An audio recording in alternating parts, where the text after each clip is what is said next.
ಕದನ ವಿರಾಮ ದಂಡ ನಾಯಕರಿಗಷ್ಟೇ ಬೆಂಬಲಿತ ಸೇನೆಗೆ ಇಲ್ವಾ? ನಿನ್ನೆಯಷ್ಟೇ ಶಾಸಕರಿಗೂ ಹೇಳ್ತೀವಿ ಅಂತ ಸಿದ್ದರಾಮಯ್ಯನವರು ಹೇಳಿದ್ರು. ಎಐಸಿಸಿ ಪ್ರಧಾನ ಕಾರ್ಯದರ್ಶಿಯ ಮುಂದೆ ಡಿಕೆ ಶಿವಕುಮಾರ್ ಬೆಂಬಲಿಗರು ಡಿಕೆ ಅಂತ ಕೂಗಿದ್ರು. ಸಿದ್ದರಾಮಯ್ಯರ ಮುಂದೆ ಸಿಎಂ ಬೆಂಬಲಿಗರು ಪೂರ್ಣಾವಧಿಯ ಸಿಎಂ ಕೂಗನ್ನ ಕೂಗಿದ್ದಾರೆ. ಕಾಂಗ್ರೆಸ್ನಲ್ಲಿ ಎಲ್ಲವೂ ಕೂಡ ಬೂದಿ ಮುಚ್ಚಿದ ಕೆಂಡ ಅನ್ನುವಂಥ ಪರಿಸ್ಥಿತಿ, ಯಾವ ಅನುಮಾನನೂ ಬೇಡ. ಅದರಲ್ಲಿ ಹೈಕಮಾಂಡ್ ಹೇಳಿದ ಒಗ್ಗಟ್ಟು ನಾಯಕರಲ್ಲಿ ಮಾತ್ರನಾ?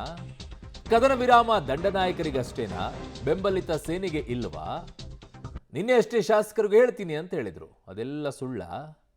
ಅವರೇ ಯಾವ ಕಾರಣಕ್ಕಾಗಿ ಈ ರೀತಿಯಾಗಿ ಡಿಕೆಶಿ ಪರವಾದ ಘೋಷಣೆಗಳನ್ನು ಕೂಗಿದ್ರಿ? ನೋಡಿ, ಕೆ.ಸಿ. ವೇಣುಗೋಪಾಲ್ ರವರು ಎಐಸಿಸಿ ಜನರಲ್ ಸೆಕ್ರೆಟರಿ, ನಮ್ಮ ದೇಶದ ಕಾಂಗ್ರೆಸ್ ಪಕ್ಷದ ರಾಷ್ಟ್ರೀಯ ಪ್ರಧಾನ ಕಾರ್ಯದರ್ಶಿ ಅವರು. ನಮ್ಮ ಕಾಂಗ್ರೆಸ್ ಪ್ರೋಟೋಕಾಲ್ ಏನು ಹೇಳ್ತದೆ ಅಂತ ಹೇಳಿದ್ರೆ, ನಾವು ಯಾವುದೇ ರಾಷ್ಟ್ರೀಯ ನಾಯಕರು ಬಂದರೂ ಮೊಟ್ಟ ಮೊದಲಿಗೆ ನಾವು ಜೈಕಾರವನ್ನು ಹಾಕೋದು ನಮ್ಮ ಅಗ್ರಗಣ್ಯ ನಾಯಕರಾದಂಥ ಸನ್ಮಾನ್ಯ ರಾಹುಲ್ ಗಾಂಧಿ ಅವರಿಗೆ. ಅದಾದಮೇಲೆ ನಾವು ಜೈಕಾರ ಕೂಗುವಂಥದ್ದು ಸನ್ಮಾನ್ಯ ಕೆ.ಸಿ. ವೇಣುಗೋಪಾಲ್ ರವರಿಗೆ. ಅದಾದಮೇಲೆ ಸಹಜವಾಗಿ ನಾವೆಲ್ಲ ಪ್ರೋಟೋಕಾಲ್ ಪ್ರಕಾರ ನಾವೆಲ್ಲ ಕೆಡರ್ ಬೇಸ್ಡ್ ಕಾರ್ಯಕರ್ತರಲ್ಲ, ನಾವೆಲ್ಲ ತಳಮಟ್ಟದಿಂದ ಬಂದವರು.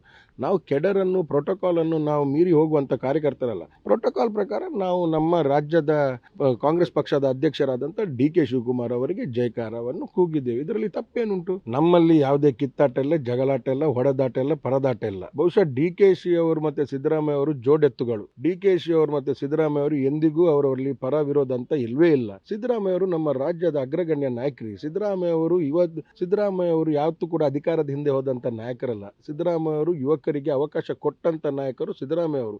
ಬಹಳಷ್ಟು ಯುವಕರಿಗೆ ಮಂತ್ರಿ ಸ್ಥಾನ ಕೊಟ್ಟಂತ ನಾಯಕರು ಸಿದ್ದರಾಮಯ್ಯ ಅವರು. ಈ ರಾಜ್ಯದಲ್ಲಿ ಡಿ.ಕೆ. ಶಿವಕುಮಾರ್ ಅವರನ್ನು ಮುಖ್ಯಮಂತ್ರಿ ಮಾಡುವುದಾದ್ರೆ ಸಿದ್ದರಾಮಯ್ಯ ಅವರೇ ಮಾಡ್ತಾರೆ. ಅದರಲ್ಲಿ ಯಾವುದೇ ಸಂಶಯ ಬೇಡ. ಅದರಲ್ಲಿ ನೀವು ಸಿದ್ದರಾಮಯ್ಯ, ಡಿ.ಕೆ. ಶಿವಕುಮಾರ್ ಬಣ, ಸಿದ್ದರಾಮಯ್ಯ, ನಮ್ಮಲ್ಲಿ ಒಂದೇ ಬಣ, ಕಾಂಗ್ರೆಸ್ ಬಣ. ನಮ್ಮಲ್ಲಿ ಕುರ್ಚಿ ಕಿತ್ತಾಟ ನಮಗೆ ಈ ಮಾಧ್ಯಮದಲ್ಲಿ ನೋಡಿದ್ರೆ ನಗು ಬರ್ತದೆ. ಈ ಕುರ್ಚಿ ಕಿತ್ತಾಟ ಇದನ್ನೆಲ್ಲ ಏನು ಹೈಕಮಾಂಡ್ ತೀರ್ಮಾನ ಮಾಡ್ತದೆ ಅದಕ್ಕೆ ಬದ್ಧ. ನನ್ನ ವೈಯಕ್ತಿಕ ನೀವು ಅಭಿಪ್ರಾಯ ಕೇಳಿದರೆ ನಾನು ಇವತ್ತೇ ಆಗಬೇಕಂತ ಹೇಳ್ತೀನಿ. ಇದು ನನ್ನ ವೈಯಕ್ತಿಕ ಅಭಿಪ್ರಾಯ. ಅಧ್ಯಕ್ಷರಾದಂಥ ಡಿ.ಕೆ. ಶಿವಕುಮಾರ್ ಈ ರಾಜ್ಯದಲ್ಲಿ ಕಾಂಗ್ರೆಸ್ ಪಕ್ಷ ಅಧಿಕಾರಕ್ಕೆ ಬರಲಿಕ್ಕೆ ನಮ್ಮ ಕಾರ್ಯಕರ್ತರನ್ನು ಒಗ್ಗೂಡಿಸಿ ಎಲ್ಲ ಬೂತ್ ಸಮಿತಿಗಳನ್ನು ಮಾಡಿ ಭಾಳಷ್ಟು ಶ್ರಮ ಪಟ್ಟಿದ್ದಾರೆ. ಅವರಿಗೆ ಅವರು ಮುಖ್ಯಮಂತ್ರಿ ಆಗಬೇಕೆಂಬುದು ನನ್ನ ಆಸೆ, ನನ್ನ ಸಂಕಲ್ಪ, ನನ್ನ ವ್ರತ, ನನ್ನ ಎಲ್ಲ ಕೂಡ ಅದರಲ್ಲಿ ಉಂಟು. ಆ ತಾಯಿ ಹತ್ರ ನಾನೊಂದು ಸಂಕಲ್ಪವನ್ನು ಮಾಡಿದ್ದೇನೆ. ಮುಂಬರುವ ನನ್ನ ಕಾರ್ಯಕ್ರಮದಲ್ಲಿ ಮುಖ್ಯಮಂತ್ರಿ ಆಗಿ ಇವರು ಕುರ್ಚಿಯನ್ನು ಅಲಂಕರಿಸಬೇಕು. ಇದು ನನ್ನ ಡಿ.ಕೆ. ಶಿವಕುಮಾರ್ ಅವರು. ಇದು ನನ್ನ ವೈಯಕ್ತಿಕ, ನನ್ನ ಮತ್ತೆ ತಾಯಿಯ ನಡುವಿನಲ್ಲಿ ಇರುವಂತಹ ಬೇಡಿಕೆ. ನಾವು ಸಿದ್ದರಾಮಯ್ಯ ವೆಲ್ಕಮ್ ಮಾಡಿದ್ದೇವೆ ಮತ್ತು ನೀವು ಇನ್ನೂ ಗಟ್ಟಿ ಆಗಬೇಕು ಅಂತ ಹೇಳಿದ್ದೇವೆ. ನಿಮ್ಮಿಂದ ಇವತ್ತು ಅಹಿಂದ ಅವರನ್ನು ಒಟ್ಟು ಸೇರಿಸುವ ಕೆಲಸ ಆಗ್ತಾ ಇದೆ. ನೀವು ಇನ್ನೂ ಗಟ್ಟಿ ಆಗಬೇಕು ಮತ್ತು ನಿಮ್ಮ ನೇತೃತ್ವ ಬೇಕು ಅಂತ ಹೇಳಿದೆ. ಪೂರ್ಣಾವಧಿ ಸಿಎಂ ಆಗಬೇಕು ಸಿಎಂ ಅಂತ ಹೇಳ್ತಾ ಇದ್ದಾರೆ. ಅದು ಯಾರು ಹೇಳಲಿಲ್ಲ, ಅಂತ ಘೋಷಣೆ ಕೂಗಲಿಲ್ಲ.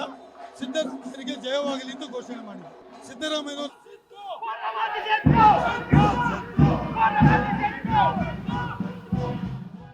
ನನ್ನ ಸಹೋದ್ಯೋಗಿ ಈಗ ಪೊಲಿಟಿಕಲ್ ಬ್ಯೂರೋ ಇಂದ ಸುಖೇಶ್ ನನ್ನ ಸಂಪರ್ಕಕ್ಕೆ ಸಿಗ್ತಾ ಇದ್ದಾರೆ. ಸುಖೇಶ್, ಈಗ ದೊಡ್ಡವರಿಗೆ ಒಂದು ರೀತಿಯಾದಂಥ ಕದನ ವಿರಾಮ ಅನ್ನೋದಾದ್ರೆ ಅವರ ಕೆಳಗಡೆಗೆ ಬೆಂಬಲವಾಗಿ ನಿಂತ್ಕೊಳ್ಳುವಂಥ ನಾಯಕರಿಗೆ ಈ ಕದನ ವಿರಾಮ ಇಲ್ವಾ? ನಾವು ಸೈಲೆಂಟ್ ಆಗಿರ್ತೀವಿ, ನಿಮ್ಮ ಪಾಡಿಗೆ ನೀವು ಮಾತಾಡ್ಕೊಳ್ಳಿ ಅಂತ ಹೇಳ್ತಾ ಇದ್ದಾರೆ. ಏನು ಕತೆ ಇದು? ಸಹಜವಾದ ರೀತಿಯಲ್ಲಿ ಕಾಣಿಸ್ತಾ ಇದೆ. ಯಾಕಂದರೆ ಆ ಒಂದು ಮುಜುಗರಕ್ಕೆ ಬಹುಶಃ ಮಂಗಳೂರು ಸಾಕ್ಷಿಯಾದಂತೆ ಕಾಣಿಸ್ತಾ ಇದೆ. ಡಿ.ಸಿ.ಎಂ ಡಿ.ಕೆ. ಶಿವಕುಮಾರ್ ಬೆಂಬಲಿತರು ಘೋಷಣೆಯನ್ನು ಕೂಗಿರುವಂಥದ್ದು ಎಐಸಿಸಿಯ ಪ್ರಧಾನ ಕಾರ್ಯದರ್ಶಿ ಕೆ.ಸಿ. ವೇಣುಗೋಪಾಲ್ ಬಂದಾಗ ಸಹಜವಾಗಿ ಅದಕ್ಕೊಂದು ಕೌಂಟರ್ ಅಂತೂ ಆಗಿದೆ. ಅದು ಸಿಎಂ ಆಪ್ತ ವಲಯದಿಂದ ಆಗಿದೆ. ಅದು ಸಿಎಂ ಬಂದಂಥ ಸಂದರ್ಭದಲ್ಲಿ ಅದು ಪೂರ್ಣಾವಧಿ ಸಿಎಂ ಕೂಡ ಬಂದಿರುವಂಥದ್ದು. ಎಲ್ಲೊಂದು ಕಡೆ ಸಿಎಂ ಮತ್ತು ಡಿ.ಸಿ.ಎಂ ನಡುವೆ ಉಂಟಾದಂಥ ಭಿನ್ನಾಭಿಪ್ರಾಯ ಮತ್ತು ಅದು ಬಹಿರಂಗವಾದಂಥ ಕಾರಣಕ್ಕಾಗಿ ಹೈಕಮಾಂಡ್ ಅವರಿಬ್ಬರನ್ನ ಒಗ್ಗೂಡಿ ಹೋಗಿ ಅನ್ನುವಂಥದ್ದು, ಬ್ರೇಕ್ಫಾಸ್ಟ್ ಮೀಟಿಂಗ್ ಮಾಡಿ ಅನ್ನುವಂಥದ್ದು, ಪ್ರೆಸ್ ಮೀಟ್ ಮಾಡಿ ಅಂಥದ್ದು ಎಲ್ಲವೂ ಹೇಳಿದ್ರು. ಆದರೆ ಅವೆಲ್ಲವೂ ಮೇಲ್ನೋಟಕ್ಕೆ ಅಥವಾ ಪ್ರಮುಖ ನಾಯಕರ ಮಟ್ಟದಲ್ಲಿ ರಾಜಿ ಸಂಧಾನದಂತೆ ಕಂಡರೂ ಕೂಡ ಒಳಗೊಳಗೆ ಇನ್ನೂ ಅಸಮಾಧಾನ ಹಾಗೇ ಇದೆಯಾ ಅಥವಾ ಬೆಂಬಲಿಗರಿಗೆ ಇದು ಈ ನಡೆಯೂ ಕೂಡ ಸಮಾಧಾನ ತಂದಿಲ್ವಾ ಅನ್ನುವಂಥ ಪ್ರಶ್ನೆ ಸಹಜವಾಗಿ ಉದ್ಭವಿಸುತ್ತೆ. ಹಾಗಾಗಿ ಮಂಗಳೂರು ಏರ್ಪೋರ್ಟ್ನಲ್ಲಿ ನಡೆದಿರುವಂತಹ ಘಟನೆಯನ್ನು ನೋಡ್ತಾ ಹೋದ್ರೆ ಸಿಎಂ ಮತ್ತು ಡಿ.ಸಿ.ಎಂ ಅನ್ನುವಂಥ ಎರಡು ಬಣ ಏನಿದೆ ರಾಜ್ಯದಲ್ಲಿ, ಆ ಬಣ ಇನ್ನು ತಣ್ಣಗಾಗಿಲ್ಲ ಅಥವಾ ಬಣ ಬಡಿದಾಟ ಇನ್ನು ಮುಗಿದಿಲ್ಲ.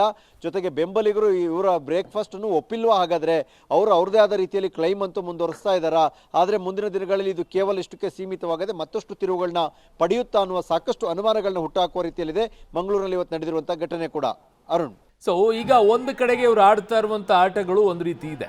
ಒಬ್ರು ಲೆಗ್ ಸ್ಪಿನ್ ಹಾಕ್ತಾ ಇದ್ರೆ, ಒಬ್ರು ಆಫ್ ಸ್ಪಿನ್ ಹಾಕ್ತಾ ಇದ್ರೆ, ಇನ್ನೊಬ್ರು ಕೂಡ ಗೂಗ್ಲಿ ಹಾಕುವಂಥವ್ರು ಕೂಡ ಇದ್ದಾರೆ.